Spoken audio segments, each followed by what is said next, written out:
النبي قمر.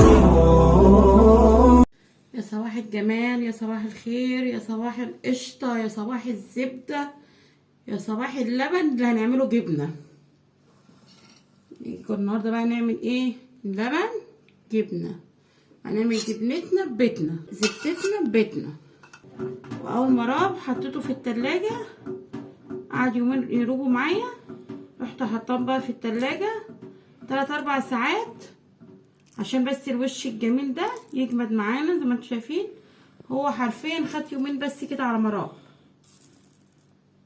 وهنشوف ال3 كيلو لبن دول هيطلعوا لنا قشطه قد ايه وجبنه قد ايه. انا اول مره اعمل التجربه دي على فكره، فهنجرب مع بعض بقى.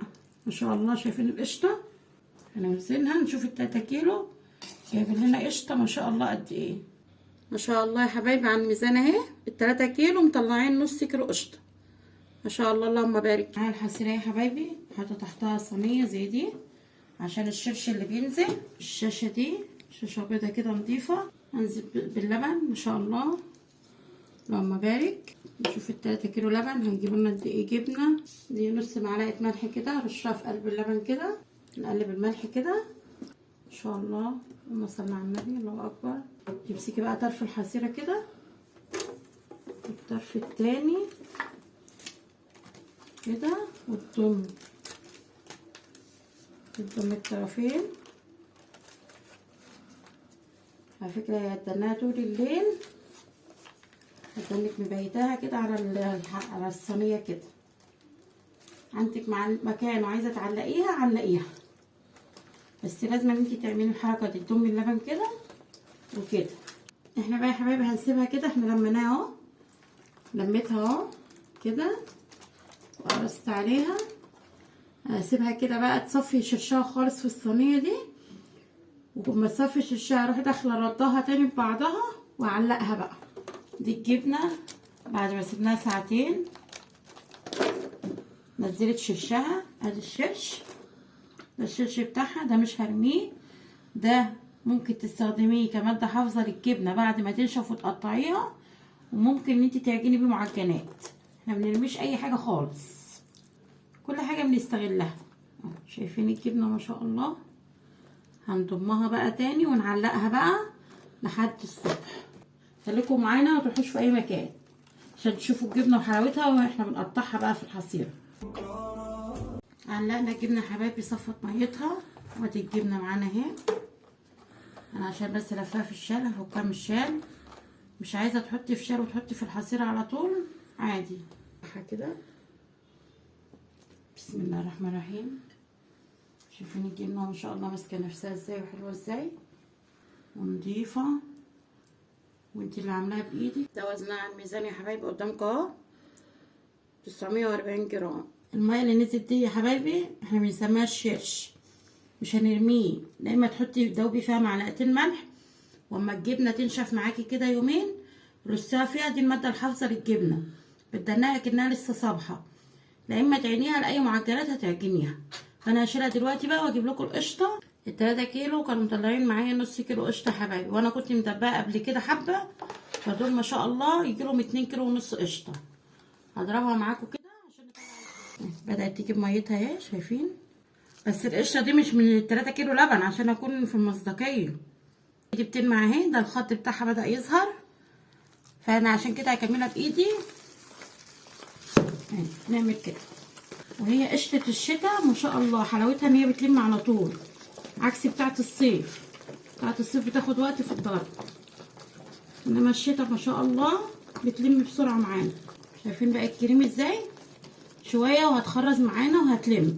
من شويه كان الكريم، شايفين يا حبايبي الخط بتاعها بدا يظهر معانا، ده بنقول عليه خط. وبقت عامله ازاي، مرمله معانا ازاي. هنلمها بقى لحد ما تتكور معانا، قدامك تضربي لحد ما تتكور معاكي، هي هتتكور منها نفسها في الضرب كده. ومحدش يقول لي انت شغاله من غير قلافز ليه، كلنا في بيوتنا بنشتغل بايدينا، كلنا ما شاء الله بنحب النظافه وكلنا شطار. القلقوله دي يا حبايبي طالعه من 2 كيلو وربع قشطه، كنت انا مدبقه قشطه قبل كده وضربتها. شايفين شويه الخط اللي معانا ده ما ترموهوش، ده لو انتي مش هتحتاجيه في المعجنات، هو هيتعمل بيه احلى معجنات، تبقى نفسها جميل وكلها بلدي، سمنه بلدي، قرص طريه، شويه قراقيش، اي حاجه من الحاجات دي بتبقى ريحتها جميله فيه. مش هتحتاجيه لو انت عندك بلاص مش او سلقه مش، حطيه على النار بشويه ملح، معلقه ملح، ان هو يتحرق يبقى زي المرطه، هيطلع لك في الاخر كده تانيك تقلبي فيه وتبشريه، هيطلع لك زي المرطه في الاخر. حطيها في سلقه المش، بتديها ريحه جميله للجبنه لو انت مش محتاجاه في المعجنات. طلع معايا حبايبي كيلو وربع. شايفين الجمال يا حبايبي والنظافه، جبنه في منتهى الجمال. وعملنا حته الزبده لبيتنا، عايزه تسيحيها وتعبيها في برطمان سيحيها، عايزه تقطعيها تقطيع صغير وتعينها في علبه في الفريزر على قد ان انت كل ما تستخدمي تطلعي قطعه حسب رغبتك. ده الشرش اللي طلع من الجبنه، عامل زي الشرش اللي بره ازاي. ده دوبي فيه معلقتين ملح، واما الجبنه تنشف مش وهي طريه كده، حطيها يومين في التلاجة تنشف وتجمد معانا. لما تنشف حطيها فيها اكنك لسه قطعها صبحه.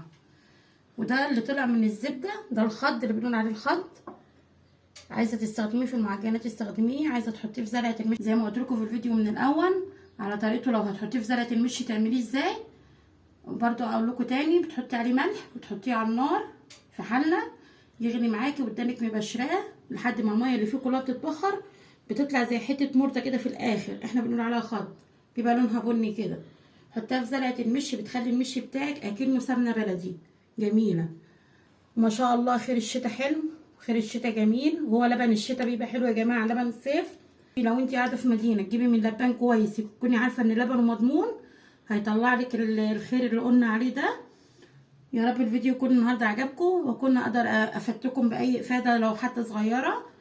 ان عجبكم الفيديو متنسوش تعملوا لايك وشير وتفعلوا الجرس، واشوفكم على خير في فيديو جديد ان شاء الله.